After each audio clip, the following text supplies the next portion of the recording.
بسم الله الرحمن الرحيم والصلاة والسلام على سيدنا وحبيبنا محمد وعلى آله وصحبه وسلم كثيرا إلى يوم الدين. Bonjour tout le monde. Le titre de notre leçon est Organisation et traitement de données. Dans cette leçon, on va voir la lecture et l'interprétation d'un tableau, puis la lecture et l'interprétation d'un graphique. Alors, on va voir comment lire et interpréter un tableau. Alors, un tableau permet de regrouper et d'organiser des données afin de les lire plus facilement. On va prendre un exemple. Alors, l'exercice dit « Le tableau suivant représente le nombre d'heures d'absence des élèves de la classe CM1. » Alors, le tableau, il est devant vous. Bon, il y a deux lignes. Là où est présenté l'absence en heures et le nombre d'élèves. Alors l'absence, il y a là c'est 1 heure d'absence, 2 heures, 3, 4, 5 heures. Ok. Et le nombre d'élèves qui sont absents, alors pour 1 heure, il y a 3 nombres d'élèves qui sont absents. Alors 4 élèves, ils sont absents 2 heures. 6 élèves, 3 heures. Etc. 2 élèves, ils étaient absents 4 heures et un élève, il est absent pendant 5 heures. D'accord? Alors, c'est comme ça qu'on représente un tableau. D'accord? Alors, maintenant, ce tableau, on va le reporter sur un graphique. Bon, d'abord, je vais répéter. Alors, pour lire et interpréter un tableau, bon, pour cet exemple-là, ce tableau, il représente le nombre d'élèves qui sont absents dans une classe en CM2 par exemple, ou bien CM1, d'accord? Alors ces élèves, ils sont représentés sur ce tableau-là, d'accord? Alors je vais essayer de l'interpréter ou bien de le lire. Alors dans ce tableau, il y a l'absence en heures et puis le nombre d'élèves. Alors ici, c'est le nombre d'élèves, etc., qui sont absents, d'accord? Alors, pour 3 élèves, ils sont absents 1 heure. Alors, je suis en train d'interpréter ou bien de lire le tableau, d'accord? 4 élèves, ils sont absents 2 heures. 6 élèves, ils sont absents 3 heures. 2 élèves, ils sont absents 4 heures. Et puis, un élève, il était absent 5 heures, ok? Alors maintenant, on va passer à la lecture et l'interprétation d'un graphique. Okay? Alors on va changer, on va écrire d'un graphique. Alors pour la lecture et interprétation d'un graphique, on peut représenter des données par différents types de diagrammes ou bien graphiques. Alors on dit diagramme ou graphique. Okay? Alors il y a plusieurs types de graphiques. Il y a un graphique en bâton. Alors on dit diagramme ou bien graphique, d'accord? Alors, un diagramme en bâton ou bien graphique à ligne brisée. Il y a aussi un graphique circulaire, etc. Il y a plusieurs types de graphiques. Ok, alors on va voir dans cette leçon un graphique en bâton et je vais le mettre aussi sous forme de ligne brisée. Bon, comme j'ai dit, on va commencer par le graphique en bâton.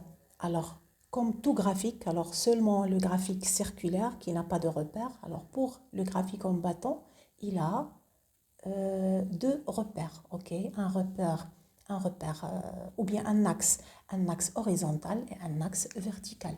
Voilà, on le représente de cette façon. Et l'axe vertical et leur intersection, c'est le 0. D'accord? C'est comme ça qu'on représente un graphique. Alors, deuxièmement, on va placer ces 2 lignes sur les 2 repères. Alors, je vais choisir l'absence en heures. Je vais la mettre verticalement. Alors, comme vous voyez, j'ai fait des graduations qui sont identiques ou presque identiques parce qu'au tableau, j'ai pas mesuré avec la règle, mais sur le cahier, vous pouvez choisir un carreau ou bien 1 centimètre et de façon à ce que les graduations, ils ont la même distance. D'accord? Alors, je vais commencer par 1, 2, 3, 4, 5, etc. Alors, voilà. 1, 2, 3, 4, 5. J'ai choisi ben, ce qu'il y a dans le tableau. Mais on peut, si un nombre, on a plus, on a des nombres plus grands, par exemple, on a 4, 6, 10, d'accord? Alors on peut choisir d'autres multiples. Ici, on a pris les multiples de 1 parce que le tableau, il est très simple, il est facile. Alors si le tableau, il contient des nombres qui sont un peu plus grands, on peut utiliser d'autres multiples. Par exemple, je mets 2, 4, le multiple de 2, 2, 4, 6, 8, 10. Ça dépend. Si les nombres ils sont plus grands aussi, on peut sauter par 4. Par exemple, on multiplie, on utilise la table de 4 ou bien la table de 5. Ça dépend. Tout dépend des nombres qui sont dans le tableau. Alors j'ai choisi un exercice plus facile, mais dans les exercices, Inch'Allah, vous allez voir qu'il y a plein de nombres et plusieurs types de graphiques. Voilà. Bon, alors on écrit sur l'axe vertical les nombres d'heures, ou bien je vais écrire absence en heures. Bon, pour l'écriture de l'axe vertical et l'axe horizontal, c'est seulement dans la leçon. On peut pas on peut écrire seulement absence en heures, les coordonnées, d'accord? On appelle ça des coordonnées. Et puis, bon, on passe sur le repère horizontal, on va écrire le nombre d'élèves. Alors, on va faire la même chose. Bon, on a 1, 2, 3, 4 et 6. Bon, on va choisir la même chose. 1, 2, les multiples de 1. Voilà. Alors maintenant, bon, on va représenter avec des bâtons. Bon, on va mettre des points en premier. Alors, dans une heure, il y a 3 élèves qui sont absents.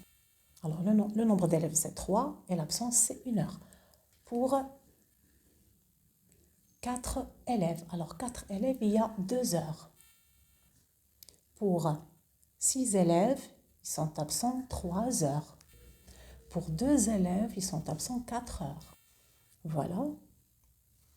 Et pour un élève, alors un élève, c'est ici, il est absent 5 heures. Je mets en pointillé et j'intercepte avec un point. D'accord? Maintenant, ben, je ramène ma règle et je trace.